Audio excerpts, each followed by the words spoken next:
We're going to be talking education, the talk back tonight. We have Dr. Ted Magrum from the Bedford Public Schools. We thank you for your time. You have some tough decisions coming up, the possibility of closing a school in your district.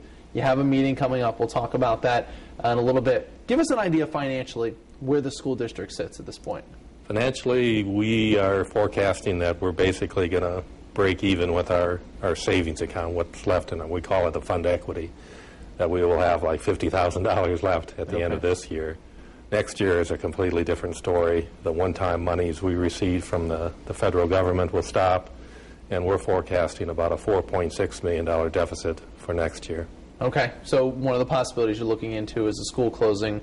You're having a public meeting tomorrow. It'll be at the high school, 7 p.m., and you're looking for parents from Jackman, Smith, and Temperance Road elementary schools to come and just hear that, just to mix it up because you have two different public meetings. Right. And you want to, at this point, you're just getting public input from what I understand. You haven't really made a firm decision on what you want to do. What do you want to hear from the public tomorrow? Well, we want to educate the public of where we're at financially, what's happening with our decline in enrollment, what it would take to move the sixth graders to the junior high to obtain enough room in the elementaries, so they understand just where we're coming from. We're not doing this just because we want to do it. It's a necessity because of our financial issues. And how is that going over with parents? I guess initially it's probably got to be a shock to them to lose a school, but when you discuss it with them, what are their thoughts? Well, we've discussed it with our staff. I've made several presentations to them. We realize it's change. It's change for their children. But we're going to try to make it as smooth as possible, as scheduling different events throughout the rest of the year to allow the students to get to know each other. So it's going to be a change. And that's going to be a difficult transition for the kids. But do you feel like if you start now, going into next school year, that it'll be easier as opposed to, September 1st, you go here, you don't know anybody, but you guys will make it work?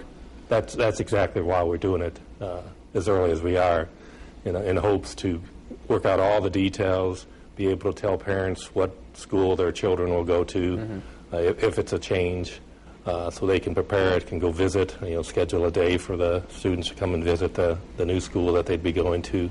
All our schools are grade A schools. They've all received A's from the state of Michigan. So we all have good elementary schools, so it's not like you're going to a school that doesn't perform as well. They all perform well. When you look at the books and you look at the money, is there any other way to make up that deficit that you'd have next year without closing a building? Even the closing the building is not going to make up for all the deficit. We're going to have to sort out other ways to try to save money too. So this is only a portion of the savings. So this isn't going to be a $4.6 million savings. Okay, and just to remind people, the first public meeting tomorrow is 7 o'clock at the high school. They're looking for parents from Jackman, Smith, Temperance Road elementary schools. The second meeting is Monday, December 13th. That one at 7 o'clock as well. And Douglas and Monroe Road elementary schools, you'd like the parents from that time. But if anybody can't make it, they can go to either Monday or Wednesday. That's correct. All right, Doctor, we appreciate your time. Thank you very much. And that is your talk back.